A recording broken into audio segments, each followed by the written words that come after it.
So thank you very much indeed, Tracy. It is indeed, as you say, a great personal pleasure, as well as on behalf of the university, to be here for the launch of the Lydia Becker Institute. And I'm very proud to be a member of it. Somebody was surprised earlier today when I pointed out that my appointment as President and Vice-Chancellor is actually only 80%, or they do sometimes ask 80% of what, and that means that 20% I am still a researcher when I can manage to find time for that. So I'm a very proud member of this.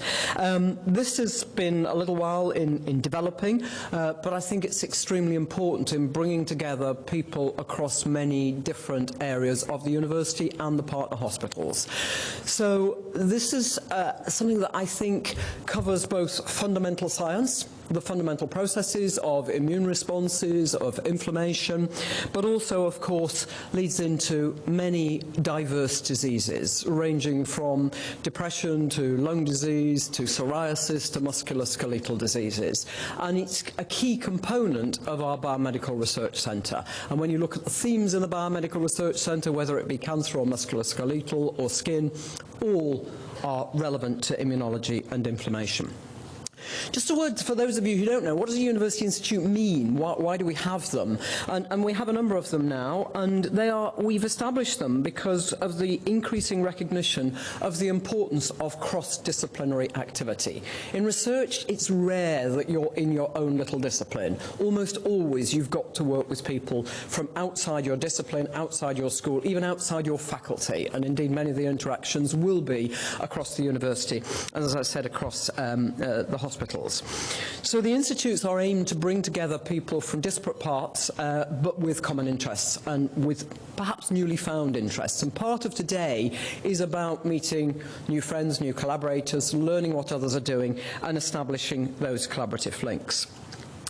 Lots of people have been involved in the formation of the Lydia Becker Institute, but I do want to acknowledge in particular the leadership that Tracy has shown in bringing all this together. Fantastic job.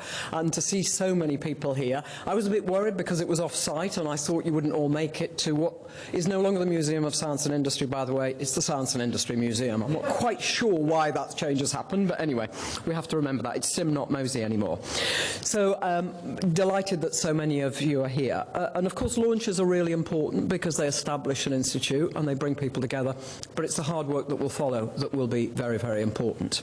I do want to just comment on the opportunities here, not just in basic science, but in clinical applications, in understanding disease and in developing new treatments. To me, immunology and inflammation is the core of just about every disease you could care to mention, whether it's infection or rheumatism or dementia, and increasingly so.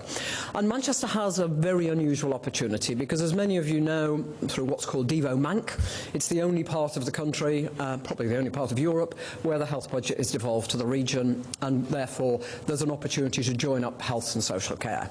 And that's important because I think it's not just about understanding and treating diseases, it's about preventing them and about very early diagnosis. And that is much easier to do in a setting where there is join-up. It's also meant there has been much stronger partnerships between the hospitals and the care providers. So that provides a great opportunity. It's also of huge interest to industry. And I think this institute will not only do fundamental science and applied science, but I hope will interact strongly with industry. The other thing I want to say is I'm very pleased from a personal point of view and from a university point of view that many people in this room are so strongly engaged in public communication. It's a big deal for the university. As you know, I'm a passionate supporter of it, and I'm delighted we're going to hear about Dan's book, which I've read and enjoyed very much. But there are many, many people in this audience who put a lot of time into engaging more widely, whether it's with school kids or the public or with patients. And I think that's going to be a very, very important part of this institute. So that every facet of it fits with the goals of the university. The final thing I want to say is the strengths here, which I'm hoping we're going to build on. In immunology, we're second in the country in terms of citations, very strong in grants, strongest, I think, from Wellcome Trust.